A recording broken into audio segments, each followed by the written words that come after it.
नमस्कार and welcome to Lime Institute of export and import. आज के इस वीडियो में हम जानेंगे कि स्विच बीएल क्या होता है और क्यों आपको इसका नॉलेज होना चाहिए। ये एक बहुत ही इंपॉर्टेंट वीडियो है और आप इसको पूरा ज़रूर देखिएगा क्योंकि स्विच बीएल एक बहुत ही इंपॉर्टेंट टॉपिक कह सकते हैं। और एंड में अगर इस वीडियो में दी गई इन्फॉर्मेशन आपको सही लगती है, वैल्यूएबल लगती है तो लाइक और शेयर करना मत भूलिएगा। हो सके उतना ज़्यादा से ज़्यादा इस वीडियो को शेयर करिएगा ताकि आप दूसरों की भी हेल्प कर पाए। और अगर आप फर्स्ट टाइम इस चैनल में आए हैं तो इस चैनल को सब्सक्राइब कर दीजिए और वो बेल आइकन को भी क्लिक कर दीजिए। तो आइए इस वीडियो को शुरू करते हैं। स्विच बीएल शिपमेंट के समय जारी किए गए मूल बीएल को प्रतिस्थापित करता है। इसे डुप्लीकेट बीएल के साथ भ्रमित नहीं होना चाहिए जो मूल खो जाने पर जारी किया जाता है। एक स्विच बीएल मूल शिपमेंट के समान शिपमेंट पर लागू होता है। इसमें जो जानकारी होती है वो एक निश्चित डिग्री में भिन्न होती है।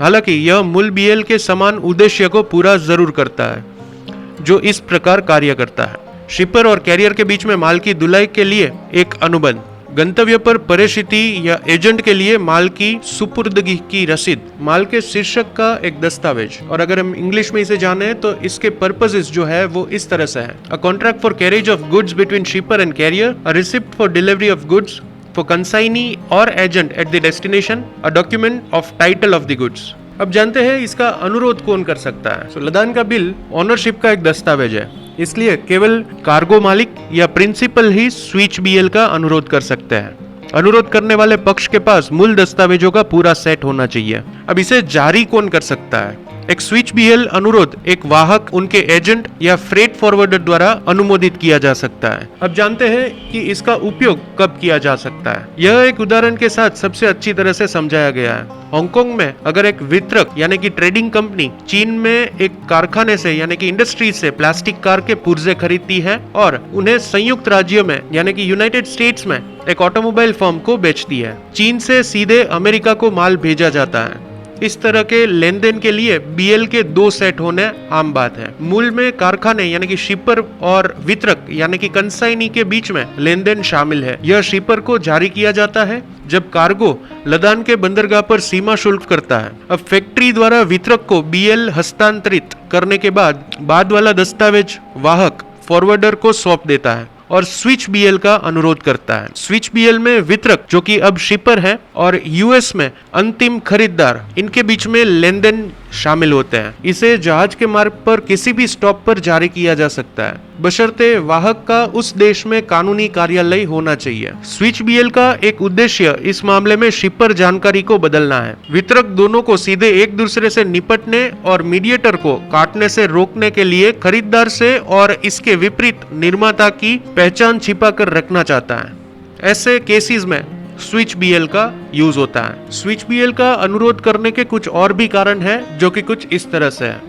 ट्रेडिंग कंपनी खरीदार को मूल देश के बारे में अंधेरे में रखना चाहती है यानी कि कंप्लीट डिटेल्स जो है वो शेयर नहीं करना चाहती।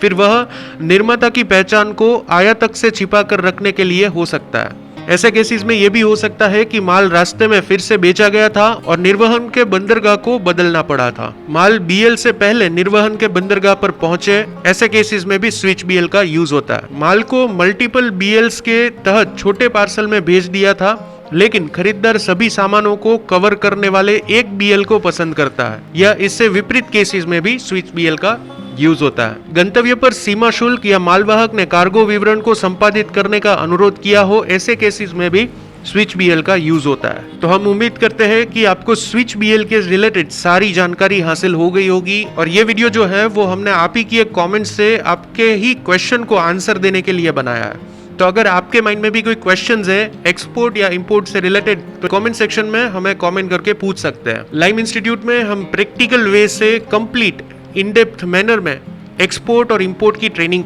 प्रोवाइड करते हैं और हमारे थाउजेंड्स ऑफ स्टूडेंट्स ने हैप्पीली पूरी ट्रेनिंग कंप्लीट करके आज सक्सेसफुल एक्सपोर्टर बन चुके हैं। तो अगर आप भी कंप्लीट मैनर में एक कंप्लीट एक्सपोर्ट इंपोर्ट का कोर्स करने में इंटरेस्टेड हो तो अभी स्क्रीन पे दी गई डिटेल्स पे हमसे कांटेक्ट कर सकते हैं। आज के लिए लाइम इंस्टीट्यूट के इस वीडियो में बस इतना ही, लेकिन बहुत ही जल्द ऐसी ही इंफॉर्मेटिव वीडियोस के साथ हम आपसे वापस मिलेंगे।